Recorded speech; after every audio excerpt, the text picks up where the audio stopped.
안녕하세요. 크립토 노마드입니다.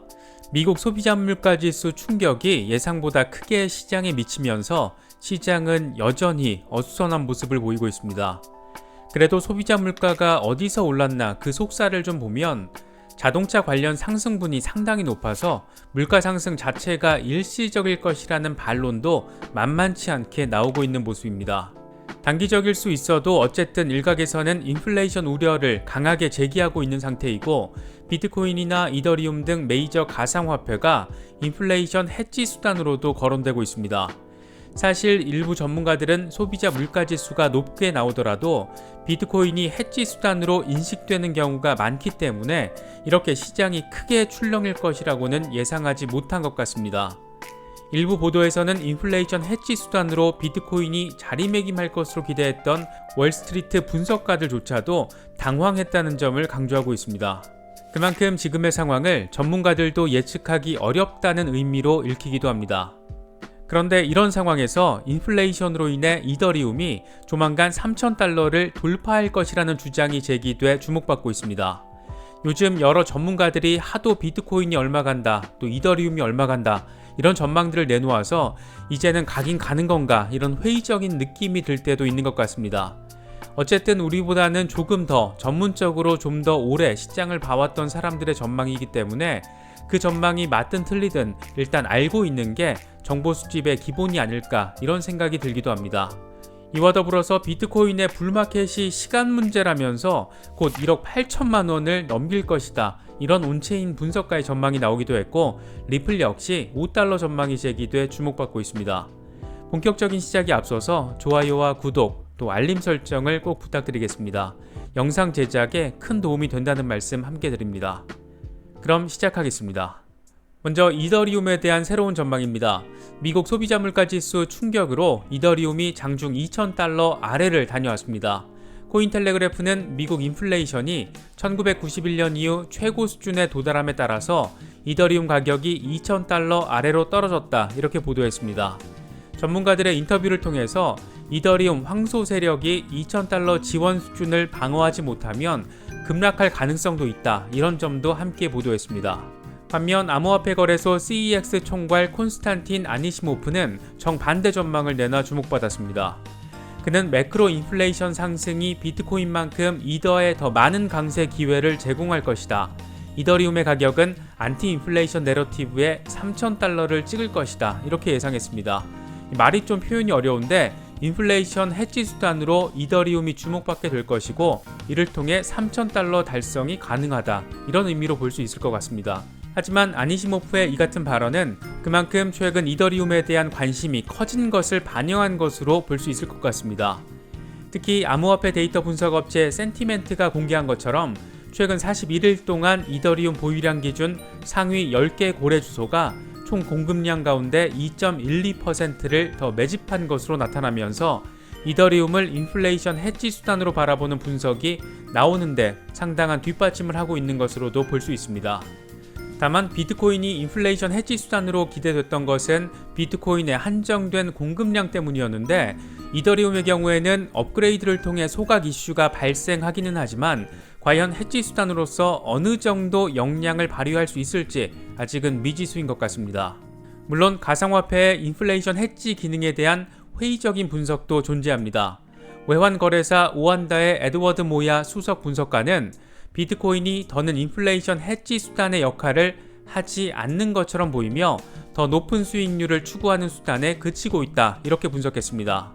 그러면서도 인플레이션 발표가 일시적인 것으로 여겨지기 때문에 비트코인의 횡보장을 깰 수 있는 촉매제가 되기에는 역부족일 수 있다라고 지적했습니다. 만약 비트코인이 상승세에 있었을 때라면 인플레 충격이 왔을 때 해지 수단으로 역할을 했을 가능성도 염두에 두고 있는 발언으로도 해석할 수 있을 것 같은데, 이런 걸 보면 전문가들 역시 현재 상황을 상당히 어렵게 바라보고 있다는 점을 느낄 수 있는 부분입니다. 그런가 하면 비트코인이 $157,000, 최근 환율을 기준으로 하면 우리 돈으로 1억 8천만 원까지 상승할 것이라는 다소 도발적인 전망도 나왔습니다. 어중이 떠중이들이 그냥 떠드는 이야기면 그냥 넘어갈 텐데, 그동안 온체인 데이터 분석으로 인기와 신뢰를 얻어온 윌리 우가 밝힌 전망이라서 더 주목받고 있는 것 같습니다. 윌리 우는 미국 암호화폐 자산운용사 모건크릭 디지털 애셋의 안토니 폼필리아노 공동 창업자와의 최근 인터뷰에서 온체인 데이터 기반 분석 관점에서 볼 때 비트코인의 다음 불마켓이 시작되는 것은 시간 문제다 이렇게 말했습니다. 그러면서 지금은 틀림없는 불마켓이다. 비록 최근 비트코인 가격이 하락하고 있지만 펀더멘털은 개선되고 있다면서 새로운 목표 가격을 무려 15만 7천 달러로 제시했습니다. 그는 그러면서 만약 비트코인이 강세 추세를 재개하면 25만 달러에서 35만 달러 범위로 상향 곡선을 그리기 시작할 것이라고 주장했습니다. 최근 환율 1150원을 기준으로 하면 2억 8천만 원에서 무려 4억 원까지 오를 수 있다는 얘기입니다. 이렇게 되면야 너무나 좋겠지만 과연 이게 가능할지, 분위기 환기용 멘트는 아닌 것인지 그런 생각이 들기도 합니다. 물론 그의 말처럼 꼭 이렇게 됐으면 좋겠습니다. 윌리 우가 이렇게 긍정적인 전망을 내놓을 정도로 최근 온체인 데이터는 상당히 개선되고 있는 모습들을 여럿이 보여줍니다. 전체 거래소 순유출이 계속되고 있고 해시레이트도 증가하고 있습니다. 채굴자들은 지속적으로 축적을 하고 있는 상태입니다. 여기에 타생상품 시장의 비트코인 거래량이 지속적으로 감소하고 있는 것으로도 나타났습니다. 이러한 내용은 글래스노드가 최신 주간 보고서에서 세밀하게 분석을 했는데, 글래스노드는 중국의 단속으로 영향을 받았던 해시레이트의 3분의 1이 정상화됐고 이는 비트코인 가격에 긍정적으로 작용할 수 있다 이렇게 말했습니다. 그러면서 파생상품 시장의 비트코인 거래량 감소세는 과도한 레버리지로 인해 포지션이 터지면서 연쇄적 급락이 발생할 가능성이 그만큼 낮아지고 있다는 의미다 이렇게 분석했습니다. 여러 가지 내용들을 정리하면 현재 상황은 이렇게 볼 수 있을 것 같습니다. 미국 인플레이션 충격으로 코인 시장은 물론 전 세계 투자 시장이 영향을 받고 있다. 가상화폐에 대한 해지 기대감에 의견이 엇갈리는 상황에서 이더리움이 인플레이션 해지 수단으로 기대되며 3,000달러 돌파 전망까지 나왔다.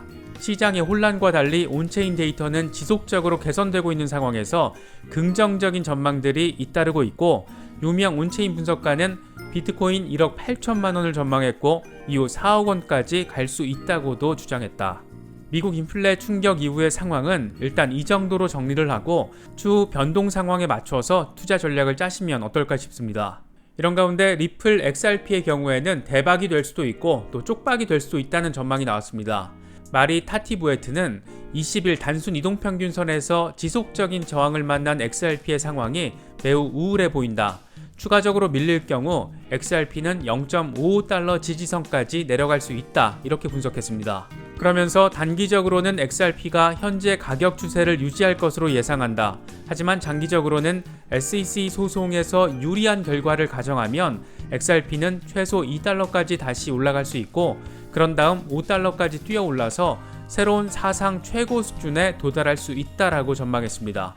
말 그대로 대박이든 쪽박이든 둘 중에 하나가 될 수 있다는 겁니다. 부디 오랜 시간 마음고생을 해온 리플 홀더분들이 5달러 돌파라는 상당히 의미 있는 보상을 받을 수 있으면 좋겠습니다. 이런 가운데 파라과이 비트코인 법안 내용이 유출돼 언론을 통해 보도되면서 주목받고 있습니다. 법안 제출자인 카를로스 레알라 하원 의원의 주장처럼 세상을 깜짝 놀랄 정도의 내용은 없는 것 같지만, 앞서 엘살바도르에서 제출됐던 비트코인법보다는 더 디테일하고 더 신중한 내용을 담고 있다 이런 평을 받고 있습니다. 법안에는 암호화폐 등록제도 마련 계획과 등록 담당은 국세청이 담당하도록 하고 있습니다. 또 채굴자, 암호화폐 거래소에서의 거래, P2P 마켓플레이스 시장 참여자도 정부에 등록해야 한다고 되어 있습니다. 특히 납세 효율을 높일 수 있다는 점이 강조돼 있고, 암호화폐 채굴은 자본, 노동력, 기기, 인프라 등의 요소가 분명한 만큼 상공업 관할 범위 안에 둬야 한다 이렇게 기술하고 있습니다.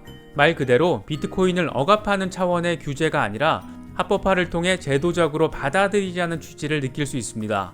물론 레알라 의원의 말처럼 세상을 깜짝 놀라게 만들 내용이 담겨 있는 것으로 보이진 않지만, 비트코인 합법화를 고려하는 중남미 국가들에게는 상당히 의미 있는 롤모델이 될 수는 있을 것으로 생각됩니다.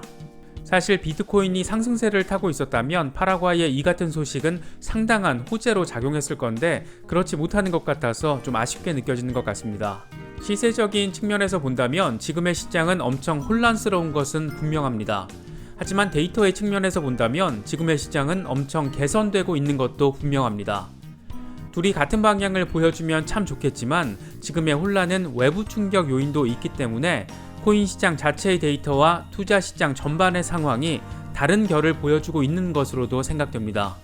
아직 뭐라고 예단할 수 있는 것은 아무것도 없지만 그래도 지금까지 적절한 분석을 내놓았던 전문가들 가운데 일부는 긍정적인 기대감을 적극적으로 내비치고 있는 만큼 이런 부분들 잘 숙지하시면서 다가오는 상승장을 준비하는 마음으로 오늘을 지켜보는 것도 어떨까 생각됩니다.